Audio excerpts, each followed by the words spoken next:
Ramón Rangel, buenos días, ¿cómo estás? ¿Qué tal? Buen día, muy bien, ¿y tú? Pues también aquí, platicando contigo acerca de, bueno, a mí me gustaría que empezáramos, yo sé que es un tema que viene después de, pero a mí me gustaría platicar contigo primero de Sangre Ediciones, porque es un sello editorial que tienen tú y tu hermano, y que me parece un trabajo no solo loable, sino titánico, porque hacer trabajo editorial en Chihuahua, fuera de las editoriales institucionales que ya tenemos, me parece como la cosa más romántica que pueda existir en el mundo, porque pues es como de bohemios, ¿no? Soñar que puedes hacer la diferencia con un sello editorial propio. Y no porque no la hayan hecho, sino porque es precisamente eso, es una labor que solamente dos personas como tú y tu hermano, soñadores, podrían hacer.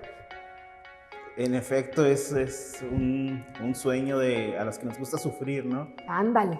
Es un proyecto que es, claro, con mi hermano y unos amigos como José Alfredo Caro. Pues sí, ya tenemos, ¿qué será? 5 o 6 años activos. Somos una editorial independiente que nace pues también reflejándonos nosotros como escritores, viendo que es muy difícil publicar, es muy difícil tener acceso a las grandes editoriales. Sí. Y si se tiene ese acceso, la mayoría de las veces lo publicado termina en una bodega. Así es. Entonces, pues nos dimos cuenta que la labor editorial que se ofrecía a los jóvenes a veces se quedaba estancada. Entonces creamos una propuesta de escritores para escritores, en la cual pues de una manera sí un tanto austera se les da la oportunidad a escritores nuevos, no nada más de publicar, sino también de distribución. Así es. Manejamos el formato plaquet, que es el que más se ha movido porque es económico, es pues para la venta también es muy barato y es muy ágil. Un plaquetcito de unas 30 hojas, 30 cuartillas, se puede mover de manera rápida, es de fácil lectura y pues en su mayoría publicamos poesía, que también por eso decidimos crear la editorial, porque la poesía es lo que menos se lee. Oye, ¿y por qué? A ver, tú ya que estás yo sé que tú eres escritor y escribes poesía, pero ¿qué tan difícil es precisamente esto? Primero, publicar poesía, y segundo, conseguir gente que escriba poesía para que la publiquen. O sea, no nada más para poesía, a lo mejor hacemos todos, ¿no? Pero con esa calidad que necesita un escritor para poder ser publicado. Pues de manera peyorativa a veces se dice que se levanta una piedra y sale un poeta. Creo que sí hay muchos poetas, porque la labor de la poesía tiene como una doble vertiente. Está el poeta que está formado por un canon, y están personas que tienen la sensibilidad de la poesía. Y creo que aquí el tema es cuando se unen los dos para hacer de la poesía algo formal. Digo, yo defiendo a los dos. Sería como un don de la poesía. Decía Lorca, me parece, el poeta que tiene duende, esos que son de chispazos, de inspiración, y está otro poeta que es el que lee mucho, se esfuerza, es hasta académico. Como muy académico, sí. Entonces, pasa que a veces los mismos poetas nos limitamos, y como no nos leemos entre nosotros, que ese es otro punto por el cual nació Sangre, para leer lo que estaba pasando de manera pues regional, y por lo menos ahorita gracias a la editorial conocemos a poetas de otras latitudes de aquí del país, y creo que leernos entre nosotros hace que sepamos cómo está el panorama, sigamos produciendo y por lo tanto nos sigamos leyendo, porque todo el mundo como que apuesta más siempre por la narrativa, y mismos poetas a veces consumimos más narrativa que poesía. Entonces creo que el meollo siempre ha sido conocernos y leernos. Claro que Sangre no se limita a la poesía, también hemos publicado narrativa, pero creo que en su mayoría los integrantes pues somos poetas, entonces como que sí nos enfocamos un poco más en eso. ¿Qué tal es ser poeta, escritor y tener tu propio sello? Es decir, ¿cómo mides tú esa labor? O sea, que no sea como, sí, yo tengo mi propio sello para publicarme yo mismo. O sea, se oye como tramposo, ¿no? Pero ¿cómo haces tú para que haya un equilibrio así digamos, ético a la hora de publicar. Claro, es que no se debe dejar de lado el compromiso crítico y un compromiso propio con la poesía. En lo personal, considero que a veces autopublicarse pues es mal visto, pero pues también es una de las maneras que tenemos, porque si no lo hace uno, no lo va a hacer nadie. Entonces, en ese esfuerzo, hay que tener muy en cuenta muchos factores para saber qué es lo que se publica y qué no. Entonces no hay que dejar de lado, bueno, en mi caso, bueno, en el caso de la mayoría de los que integramos Sangre Ediciones, somos egresados de letras. Entonces consideramos que tenemos también el perfil crítico para poder seleccionar obras, para poder dar una mirada, pues que no sea un compadrazgo todo. Que en efecto el compadrazgo existe en todos lados, el nepotismo, pero siempre hay que tener en cuenta estos filtros, que muchos no creen que, ay, pues es su amigo, por eso lo publicó. No, la verdad es que el factor principal es el valor crítico de la obra, y en nuestro caso abrimos una convocatoria. Los textos llegan, pasan por una revisión, pasan por un proceso editorial, y pues si llegan a la publicación, bien, muchos se quedan descartados, sea quien sea, porque está el compromiso con la poesía en sí mismo. ¿Cuántos autores ha publicado hasta ahorita Sangre? Son algunos. Me atrevería a decir una cifra de unos entre 10 y 20. Las convocatorias han arrojado a autores de todo el país. Tenemos el caso de Daniel Medina, de Yucatán, con un poemario que ya se agotó y va por una segunda edición. Órale, el poemario se llama Medium. Es un escritor maravilloso. Próximamente saldrá por ahí un librito de Daniel Cibaja, también de Yucatán. Errata de Niktetovsky. Me parece que ese es el nombre, no sé si lo estoy diciendo mal, una disculpa. Y varios autores jóvenes que han participado y pues hemos notado esta respuesta. Autores que tenemos también el gusto de publicar y que después dan otros pasos más grandes en la literatura en México. Algo que nos gusta mucho de alguna manera presumir es que publicamos lo que sería la última novela el último libro de poesía del maestro José Vicente Anaya. Órale. Tuvimos contacto con él y publicamos por ahí un librito. Se presentó en el 2019, me parece. Y pues ahí está ese texto que consideramos muy, muy valioso, porque el maestro José Vicente nos tuvo la confianza de él contactarnos y decirnos, tengo este texto, quiero que lo publiquen. Y nosotros pues somos una editorial pequeñísima, y sin embargo confió en nosotros y pues pudimos traer al mundo ese texto. Excelente. De Ramón Rangel, ¿cuántos libros ha publicado Sangre? De Sangre ninguno. ¿De Sangre ninguno, Ramón? No, ninguno. ¿Cómo es posible?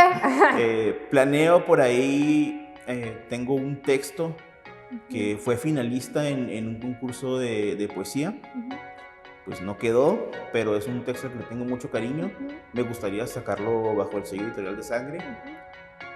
No sé si lo vean mal, pero la verdad es que yo no lo hago con el afán de fama ni nada. Simplemente es un texto al que le tengo mucho cariño y me gustaría publicarlo, que anduviera por ahí rondando. Y tengo un libro publicado que es Mortero, salió en el 2016. En 2020 gané el Premio Estatal de Poesía Joven Rogelio Treviño con Southwest o La oración de un vaquero. Aquí un pequeño spoiler, probablemente ese libro sí pronto vea la luz. También un texto que me gusta mucho y que espero pronto se haga material y lo puedan tener pues aquellos que gustan de la poesía, porque considero que hay que leernos aquí todos, y pues todos los libros causan esa emoción. Aparte, creo que tú ya como que cumpliste ya pagaste factura, ¿no? Porque bien has sido, quienes te conocemos sabemos que trabajas en el departamento editorial de la UACH, y te toca cuidar la edición de muchos libros junto con Berenice. Entonces, y te toca cuidar la edición de las plaquettes en Sangre Ediciones. Entonces, pues ya cumpliste como con tu cuota de editor, de cuidarles a otros autores sus ediciones, pues ya te toca a ti, ¿no? Sí, sí, pues es que de hecho es lo bonito de esto, que la gente no se vaya con el fin de que el escritor tiene que producir nada más textos, no, el escritor también le toca esta labor de curaduría, también le toca estar detrás de libros que no son propios, también le toca, pues ahora sí que ser el ojo crítico para otras muchas acciones propias de la literatura. Entonces, pues somos como una especie de guardianes de los textos. Así es. Porque hay veces que como editor, incluso, nos toca leer libros que nunca van a salir, a lo mejor. ¿Por qué? Porque estamos dictaminando, porque estamos dando el visto bueno a algo. Sí es muy común que mucha gente te contacte y te diga, oye, pues, echen una revisada de este texto y dime qué onda.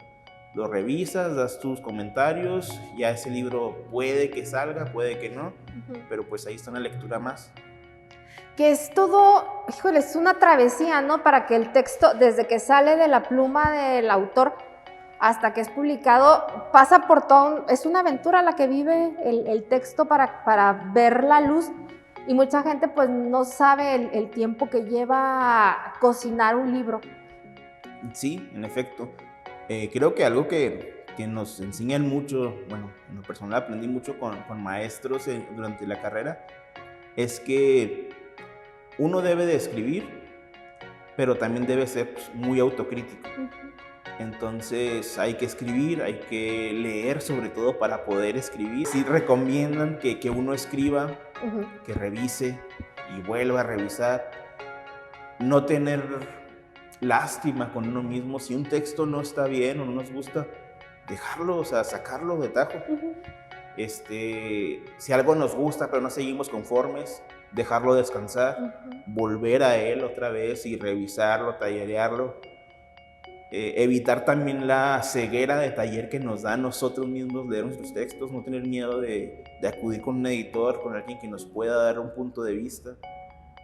Y ese es nada más parte del principio, porque si ese libro se va a someter a algún concurso, se va a alguna convocatoria, se planea incluso autopublicar, se tiene que mandar a que alguien lo revise y esa persona, de preferencia un editor, también le va a dar la revisión, le va a hacer corrección de estilo, va a hacer sugerencias.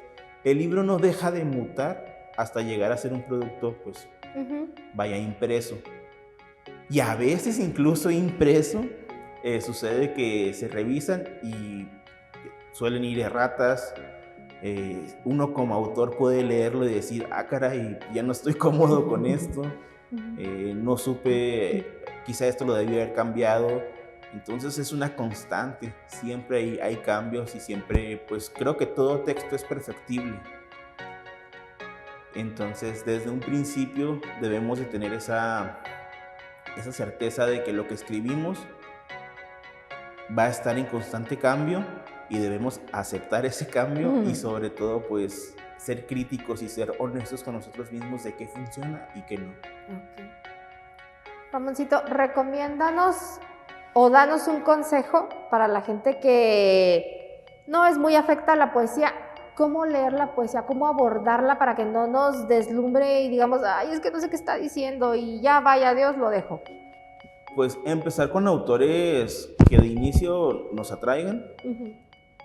Hay lecturas pues sí muy ligeras y creo que es totalmente entendible y válido que de pronto uno se abrume con la poesía, con estas cosas que no entendemos, porque realmente no nos enseñan a leer poesía. Entonces creo que yo soy defensor de que la poesía pues primero tiene que sonar bonito en efecto, y no me refiero a la rima, sino que lo que tú leas te cause algo.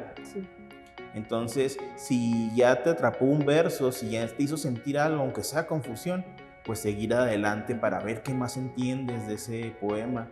Si te es posible investigar contexto del autor, de lo que rodeaba al autor durante la escritura de ese poema, te va a ayudar a comprenderlo aún más. Yo cuando empecé a leer poesía, pues claro que había cosas que no entendía. A la fecha hay cosas que leo y digo, no, pues es que sí hay un viajezote, ¿no? en este poema, en este autor. Pero creo que no hay que descartar el valor propio del lenguaje que hay, la belleza del lenguaje, de cómo se dicen las cosas, aunque a veces no entendamos las cosas. Y conforme vayamos leyendo y practicando, se va convirtiendo en una labor, pues ahora sí que de digestión de la poesía, de revelado, como si fuera una fotografía en negativo y nos toca revelar qué hay ahí, cuál es la imagen, qué es lo que nos retrata, qué es lo que nos cuenta. Y ahora sí que pues así como para escribir hay que escribir, Sí. Para aprender a leer la poesía, pues hay que leer la poesía. ¿A quién admiras más, Ramoncito, en materia de poética? Bueno, pues mi poeta de cabecera es Jaime Sabines. Querido por muchos, odiado por otros tantos, pero a él le debo un poquito el interés por querer entrar a este mundo. Vallejo, Efraín Huerta, Nicanor Parra, pues algunos que hacen poesía sin que ese sea su fuerte. Recuerdo por ahí un encuentro con una novela de Julián Herbert, que cuando la leí se la mostré a mis amigos y les dije, esto pasa cuando un poeta escribe narrativa, porque creo que la poesía no es meramente esa estructura formal de verso, rima, métrica. No, o sea, la poesía son emociones y son maneras de ver las cosas, son cantos a fin de cuentas. Entonces, pues sí, hay por ahí varios autores, por supuesto Quevedo, Góngora, y pues es que poetas, ya cuando estás dentro hay muchísimos. Ahorita sí se me pasan algunos nombres, Treviño, claro, y pues por ahí hay muchos otros que ahorita sí se me borran un poquito. Ya luego me acordaré más adelante. Muy bien. Ramoncito, muchas gracias.